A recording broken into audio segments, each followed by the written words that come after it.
Bom, dia 1º de março, as coisas ainda complicadas no começo da semana, olha lá.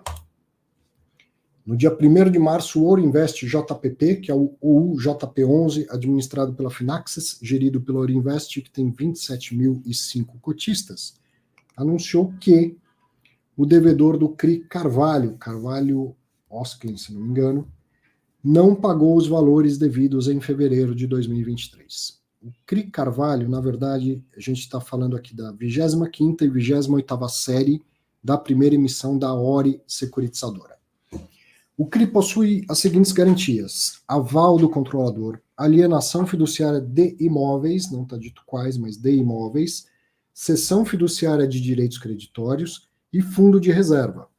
Vai ser convocada uma Assembleia Geral Extraordinária do CRI, certo? Não do fundo, dos CRIs, Assembleia Geral Extraordinária dos CRIs, para decidir sobre o vencimento antecipado das operações. Então, os credores, os crisistas, como o mercado chama, vão ser convocados a uma Assembleia para decidir, vamos decretar o vencimento antecipado ou não vamos decretar o vencimento antecipado. Então, apesar do devedor ter engasgado e não ter conseguido fazer o pagamento em fevereiro, a gente vai dar uma moleza para ele e tal, achando que ele vai conseguir se restabelecer e pagar, ou vamos já de cara, ó, sem chance de renegociação, me paga tudo que você deve, decretação antecipada, né, do vencimento antecipado. Isso vai ser decidido pelos próprios credores em Assembleia Geral Extraordinária dos CRIs. Bom, o UJP tem a seguinte alocação nesses CRIs. Da 25ª série, o fundo tem 5,4%, 14% do patrimônio líquido, 5,14%, e no da 28ª série, 1,37% do patrimônio líquido. Então, 6,5% mais ou menos do fundo alocado aí nesses CRIs. Administradores e gestores estão em contato com a securitizadora e o agente fiduciário para definir a melhor estratégia para preservar os direitos do fundo.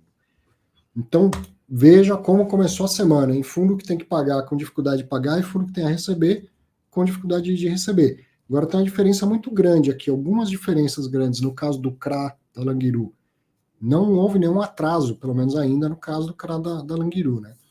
E concentração, 14% do VGIA está em CRAs da Languiru. Foi falado sobre isso também na entrevista. O agro não é imobiliário, as operações no agro são maiores, então a gente vai notar que os FIAGRO em geral são mais concentrados do que os fundos imobiliários.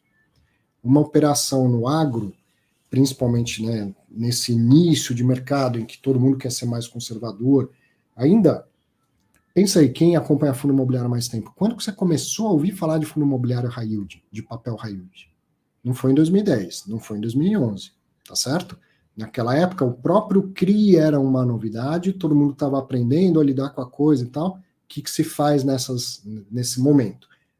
As chamadas operações óbvias.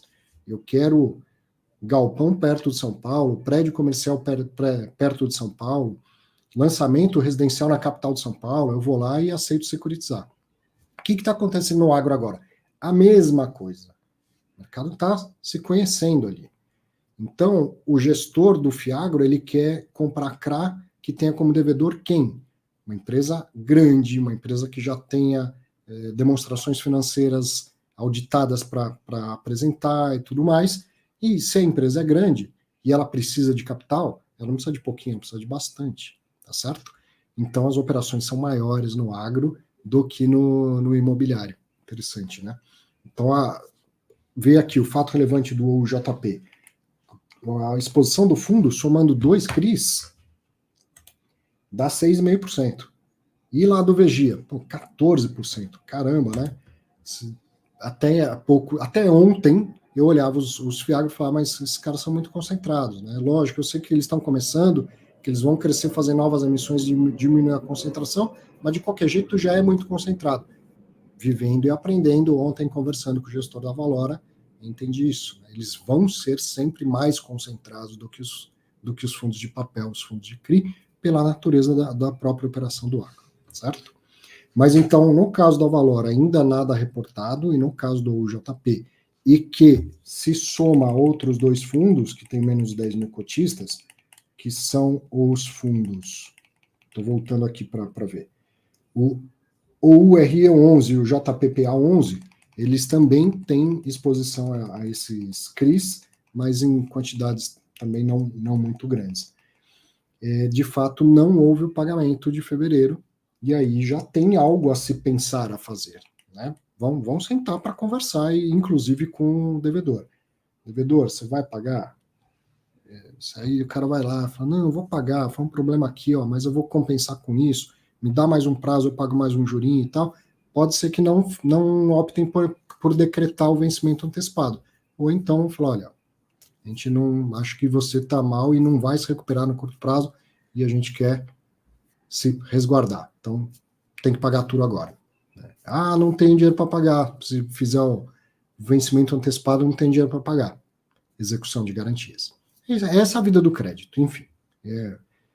Só o que tem de novo aí é as pessoas que chegaram há menos tempo no mercado achando que fundo de papel ia ser sempre uma maravilha, nunca dá problema, não tem problema de crédito, só sobe o rendimento.